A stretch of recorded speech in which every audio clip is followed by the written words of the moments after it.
All right, hello. Today's lesson is on 4.1.1 degrees and radians. Degrees and radians are just two different ways of measuring the size of an angle. Most of you guys are going to be pretty familiar with degrees, the fact that there's 360 degrees in a circle. Radians, however, is going to be the one you're not quite as familiar with. With radians, there are 2 pi radians in a circle. And there's a really good reason for that. We're going to talk about why. As far as which are commonly used, degrees are commonly used in geometry. So you're probably pretty familiar with it because you've already had geometry. That tends to be the topic where degrees really shines and has the best use. Radians, however, are what are used pretty much exclusively in calculus. If you have calculus, you are almost certainly measuring your angles in radians and not in degrees. And the reason for that is in calculus, doing calculus with the degrees measured in radians, it makes the calculus so much simpler than if they're measured in degrees. So we never measure angles in degrees when we're in calculus. We measure them in radians. Now, since this is pre-calc, it's kind of between both of them. So we're going to kind of have an introduction for both of these types and just make sure you can translate between them. All right, first off is degrees. There's not a lot to talk here. You already know degrees. There's 360 in a circle, but there is one new thing that you may not be familiar with. It doesn't show up often, but it's kind of interesting. It's how we can subdivide angles. So there is something called decimal measure versus DMS measure. Now, DMS measure stands for degree, minute, second, and it's how we can subdivide an angle. Like if you have a half of an angle or a half of a degree or a fourth of a degree or a tenth of a degree or something like that. Normally, we just deal with it with the way we deal with any other numbers. We subdivide it into decimal points, right? Like 97.53 degrees is 97 whole degrees plus 5/10ths of a degree plus 3/100ths of a degree.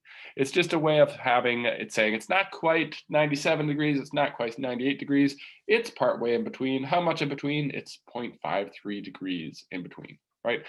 You guys know how to deal with decimals. We have dealt with decimals for years at this point. You know how that works. But there is another way that angles can be subdivided. Instead of subdividing it using decimals, we can subdivide it using minutes and seconds. So this would be an angle that's subdivided in degrees, minutes, and seconds. That would be a 97-degree angle, 31 minutes, and 48 seconds. So degrees, minutes, seconds is just another way of subdividing an angle. So we have parts of an angle, right? It's a little bit more than 97 degrees, but not quite 98 degrees. It's the same thing like this. In fact, these are the same size angle. It's just different ways of showing it. So minutes and seconds are kind of like hours. Degrees would be like your hours, but they're called degrees.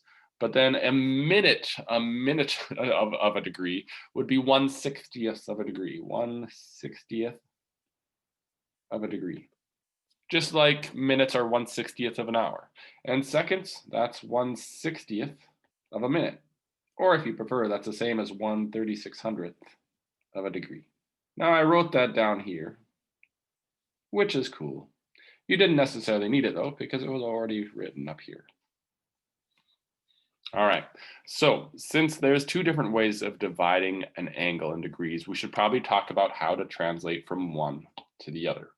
So that's what we're going to do next.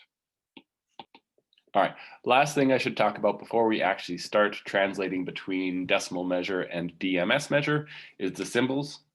That symbol means degrees. We've already known that before, right? So like there's 97.53 degrees. This symbol with one little apostrophe, that means minutes. That means seconds. So this is 97 degrees, 31 minutes, 48 seconds. All right, let's start trying to translate between the two. Decimal measure. Here we have 47.5 degrees, 47.5 degrees. Without doing a whole lot of work, you could probably figure out what the DMS measure is on your own. What would that angle be in degrees and minutes?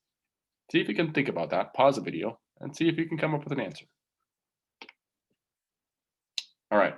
If you said 47 degrees and 30 minutes, you would be exactly right. That 30 minutes came from the fact that you had half of a degree. That's like half of an hour, right? Half of an hour is 30 minutes.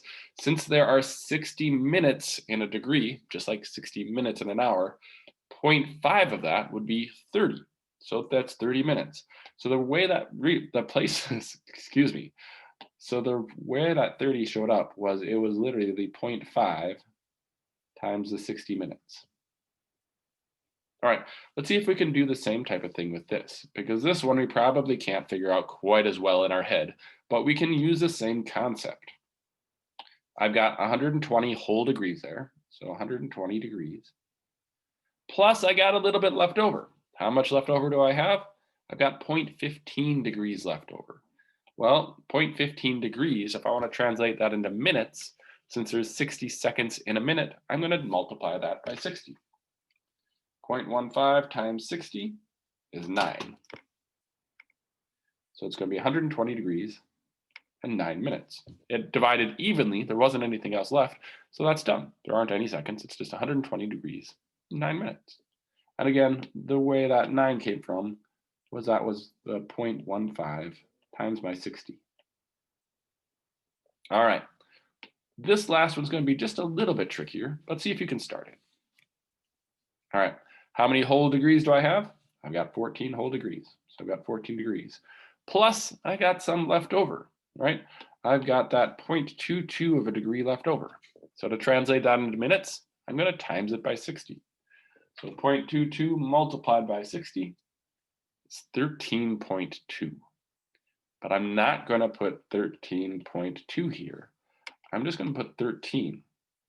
There's 13 whole minutes plus 0.2 minutes left over. So that'll be into seconds, right? So I got to say, well, if I've got 0.2 minutes left over and I got to change that into seconds, you take that times 60 because there's 60 minutes in a second. So it'd be 60 times 0.2, which is 12.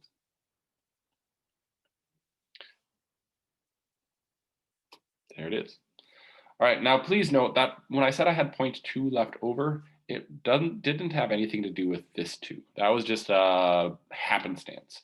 It had to do with when I did 0.22 times 60, I got 13.2, which was 13 whole minutes. That's where that came from.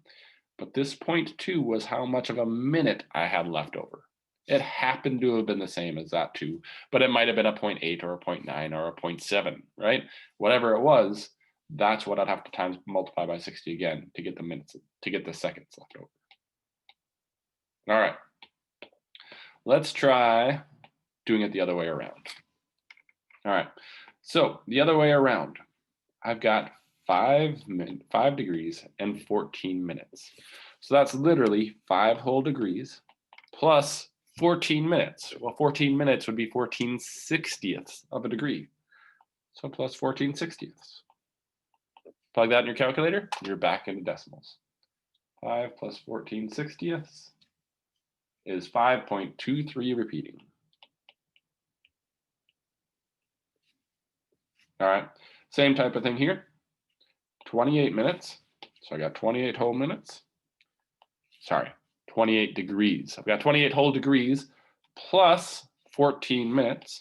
So plus 14/60ths of a degree, because there's 60 minutes in an hour, or 60 minutes in a degree, plus, careful here, 33 seconds.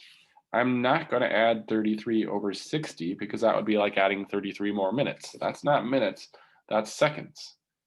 In a degree, there are 3,600 seconds in a degree, just like there are 3,600 seconds in an hour. So I'm going to add 33 3600ths. 28 plus 14/60ths of a degree plus 33 3600ths of a degree is 28.2425 degrees. All right, very last one. This is 143 degrees plus 55 minutes left over. So that's 55/60ths of a degree. That should be pretty easy. Well, that's an annoying one. 143.916 repeating degrees. All right, that is how we can translate between decimal measures and DMS, degree minute second measures. Sometimes this is at this point, people sometimes wonder why DMS even exists. It's kind of an archaic measure. It used to be used a lot in navigation, especially for ship navigation, when they try to calculate a heading. It was more accurate and quicker to talk to each other about an accurate heading using minutes and seconds, because each subdivision was a 60th of the one before, versus in decimals, each subdivision is a 10th of the one before, right? Like that's tenths, 100th is a 10th of that, 1,000th is a 10th of that. Dividing it in 60ths makes it a little bit more of an accurate measurement with fewer numbers. However, that is pretty archaic. It's not necessary anymore because we've got computer systems that do a lot of these subdivisions for us. Still, it shows up on occasion, so it's a good thing to be aware of. All right, last up, radians. Degrees are not the only way to measure angles. We can measure them in radians. So we should talk about radians a bit. Radians were devised after we had a complete understanding of pi. So you might be aware that in a circle, to find the circumference of a circle, circumference is equal to 2 times pi times the radius. So if I had a radius of 1, the circumference is going to be 2 pi, whatever that unit is. Let's say that's 1 feet for the radius, then the circumference would be 2 pi feet. So about 6.28 feet. Okay, now suppose I didn't want to know that entire length around the circle. Suppose I only wanted to know, let's say a 20-degree angle, and I wanted to know that much. Well, if I wanted to know that, I'd have to do a little bit of math. I'd have to say, well, I know there's 2 pi in the whole distance around. That's how many feet all the way around. I'm only got a 20-degree angle, so I'd have to say it's 20 degrees out of 360 total. So if I wanted to find that length, I'd have to do a little bit of math. 2 pi times 20 out of 360. That's a length of 0.349 feet. Okay. Radians make measurements like that, finding arc length, that's called arc length, make measurements like that so much easier. Because the way a radian is devised is they say that the opening of let's say 1 pi radian is the same as a length of 1 pi movement along the circle. Let's pick something other than pi. Radians were defined to be, right? Radians were defined in such a way that if you had an opening that was exactly 1.2 radians, then this arc length would be exactly 1.2 feet. They're devised so that the angle of the measurement is the exact same as the arc length, provided your radius was 1. It's kind of nice. So there is a little bit of a caveat with that. Since a full circle is 2 pi radians, we tend to measure radians in pi. So we'll say, hey, instead of calling an angle 1.2 radians, we might call it pi over 6 radians or something like that, whatever number that happens to be. So we tend to measure radians in terms of pi, but they don't have to be. Pi over 6 radians would be 0.5236 radians. It'd be the same thing. I could call this 0.5236 radians. Means the same thing. It's the same measurement, well, approximately, because I rounded that, but tends to be, we'll actually write a radian measure in terms of pi. So you should be used to that, or you should get used to that. All right, so since we've got a different unit, degrees versus radians, we should probably actually talk about how to convert between the two. It's actually pretty easy. All I need is a conversion. I know there are 360 degrees in a circle, and that's the same as 2 pi radians. If I look at just half of a circle, my life is even easier. In half of a circle, how many degrees are there? 180 degrees. How many radians is that? Well, it's half of a circle. A full circle is 2 pi radians, so half of a circle would be pi radians. Since 180 degrees is the same as pi radians, I can use that as a conversion to go between degrees and radians. And we do it like this. If I have 150 degrees, I'm going to write it out to the side. Got 150, I'm going to write it out like this, degrees. I want that to be no longer degrees. I want it to become radians. So I'm going to just have to multiply by some kind of conversion, some kind of equal number that doesn't change the value. I want degrees to go away, so I'm going to put degrees on the bottom. I want it to turn into radians, so put radians on the top. And then I'm going to say, hey, I know there are pi radians in 180 degrees. You notice if I do this multiplication now, that label degrees is going to cancel out with that label degrees, and I'm going to be left with a label of radians. So to convert from degrees to radians, you just multiply by pi over 180. In this particular case, I would have 150 pi over 180 radians, which we could probably simplify pretty nicely. That's the divide by 10, that'll be 15 pi over 18 radians. We could even go further, divide both those by 3. That'd be 5, 6. So 5 pi over 6 radians. So 150 degrees, that's the same as 5 pi over 6 radians. You guys might want to pause the video and try the same thing for 100 degrees. I'm going to do it right now. If I had negative 100 degrees, again, I need to multiply by a conversion. So I'm going to put radians on top, degrees on bottom. There are pi radians in 180 degrees. When I multiply those degrees and those degrees are going to cancel out. I'll be left with just a unit in radians. So it's negative 100 pi over 180 radians. Do a little bit more simplifying, divide top and bottom by 10. That's negative 10 pi over 18, which we can go even further. Divide both of those by 2, negative 5 pi over 9.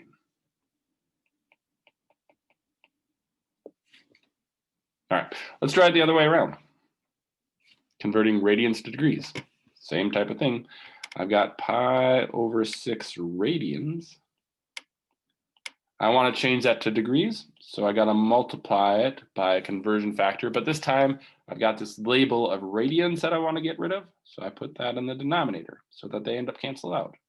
And I want it to turn into degrees, so I put degrees in the numerator. There are 180 degrees in pi radians, so I multiply by that.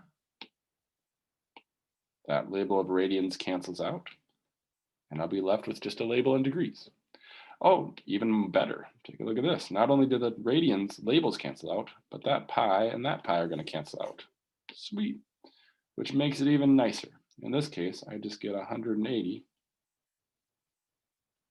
over 6. That many degrees. And 180, that divides nicely by 6. 180 divided by 6, that's just 30. So it's 30 degrees. All right, this one, 5.9 radians, it doesn't have that pi up there, so it's not going to be quite so nice and divide out.